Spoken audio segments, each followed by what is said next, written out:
Medicine 5, Dr. Shriti presenting underground.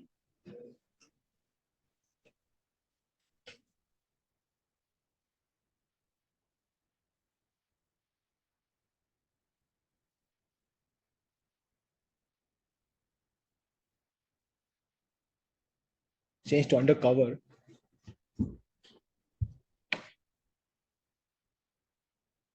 So, good morning to one and all present here. So, I'm going to present on behalf of Medicine 5.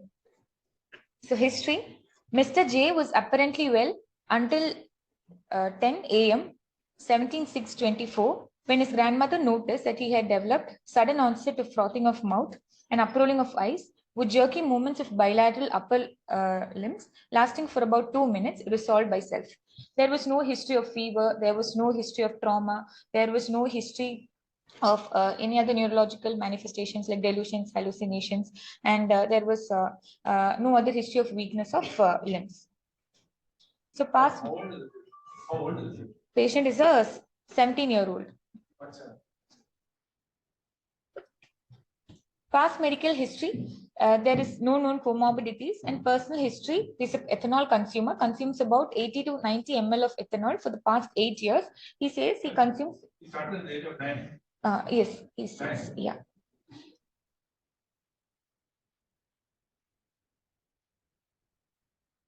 Go on. Consumes once in 5 days and has binge drinking the previous night. He also smokes occasionally. Last binge was on 17/6/24 at around 3:15 a.m. On examination, his vital signs were stable and there was no neck stiffness, and the neurological examination was also within normal limits. There was no tremors, and fundus examination was normal. The syndrome was an acute. Last binge at 3:15, and when did he have the pill? What time? He had around 10 a.m. sir. 15 p.m. or a.m.? 3:15 a.m. The early morning, yes, sir. Syndrome of acute onset, one episode of focal seizures involving the upper limbs with no history of fever and trauma. The differentials that we considered was alcohol-related seizures by. Yeah, yes, sir. Just look at the first line. Bilateral. So is it focal or generalized? It is.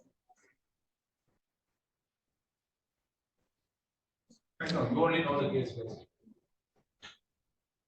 The differentials considered were alcohol-related seizures, probable withdrawal or intoxication, or metabolic if there was any hypoglycemia and electrolyte imbalance, and structural CNS pathology, which could be extradural or subdural hemorrhage, or a vascular complications like CVT, and infections, meningoencephalitis.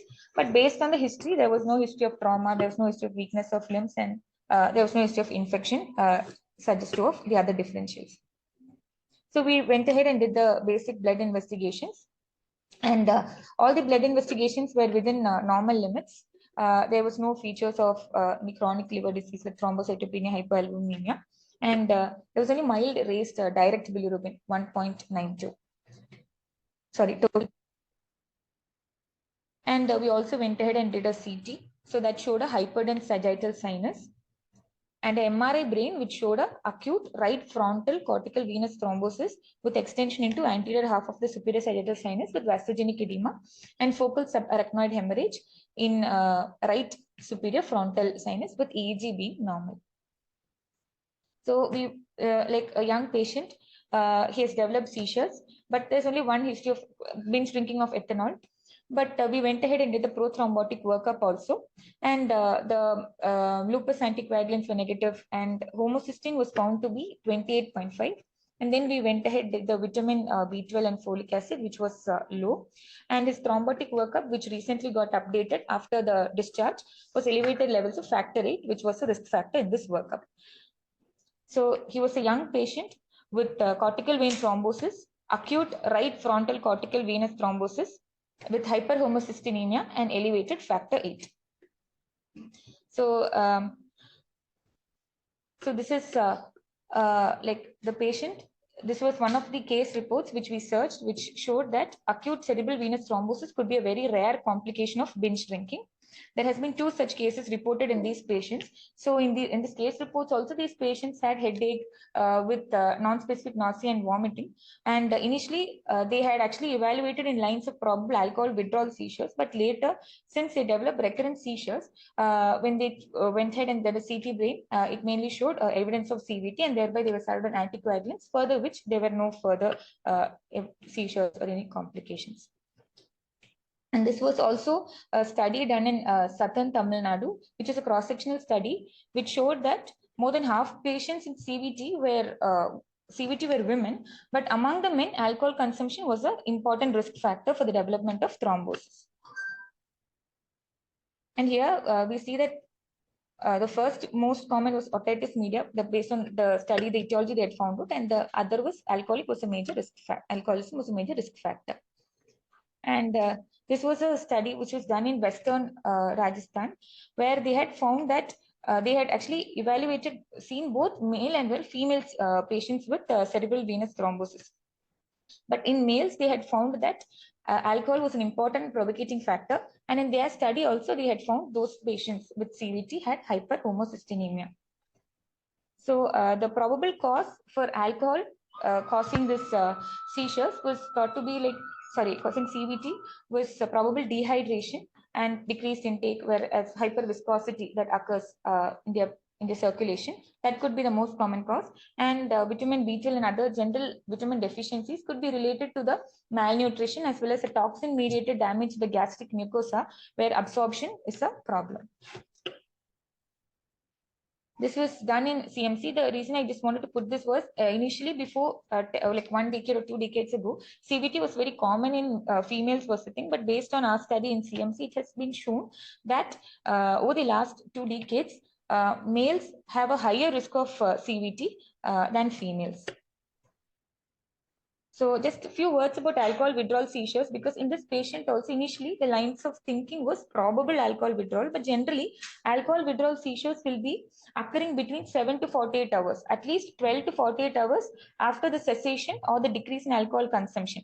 And also there'll be generalized tonic-clonic seizures involving all the volumes with post-ictal confusion and all. And less than 5% only will have focal seizures, and majority of them will have a normal baseline EEG.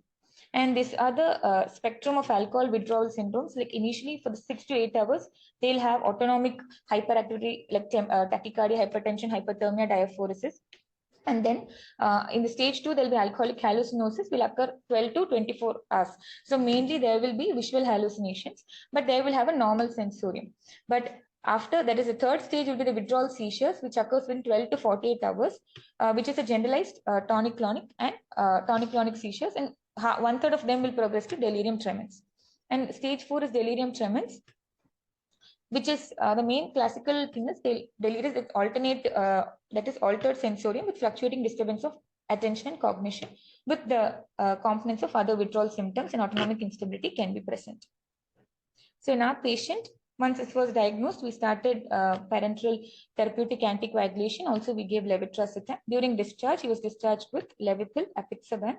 And he was, during the admission, like after some 48 to 72 hours, he had raised blood pressures.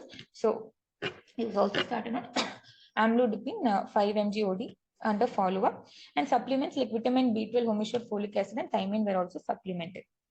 So learning points here was mainly whenever a patient with a history of alcohol consumption comes to us, along with the other differentials, we also need to think about CVT and differentiation between alcohol withdrawal seizures and history suggestive of cerebral venous thrombosis. Thank you. Thank you for the interesting case. Couple of questions. One, how long will you sir, at least for, because he has a risk factor now, sir, factor 8 is high, I think he will. So is it a genetic predisposition or is it alcohol related? What are you saying? I'll check for that if there is a relation between alcohol and factor 8. It has been said that patients with chronic liver disease or those with hepatitis C or those with portal hypertension, there are elevated levels of factor 8 released from the hepatic necrosis. But here we didn't have any features of chronic liver disease. So I'm not sure, like maybe even genetically might have been position, but required for the What's his evaluation. weight? His weight was around 45 to Apixaban dosing is 10 is it appropriate or high for him? What's the current weight for around 40 50 around is 5 mg BD, no? Isn't that the maintenance dose? I don't know, I may be mistaken. Sorry? Yeah, 10 sounds big. Why is he hypertensive at the age of 17? that is to be evaluated. One more question. Is he vegetarian? And what is the sociology of this family? Because this started drinking at the age of 9. Does he go to school? I mean, what's going on in this family? Do you have any idea? And is he vegetarian? So he's not a vegetarian. He's not a vegetarian, and the family history is he is coming from a low to middle socioeconomic status, is what I understand. Yes, well. Questions from the house here or online?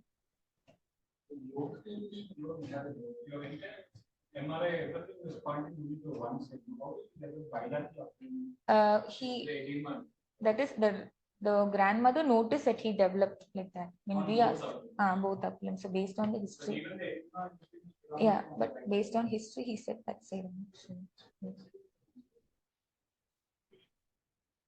Thank you, Dhanashree.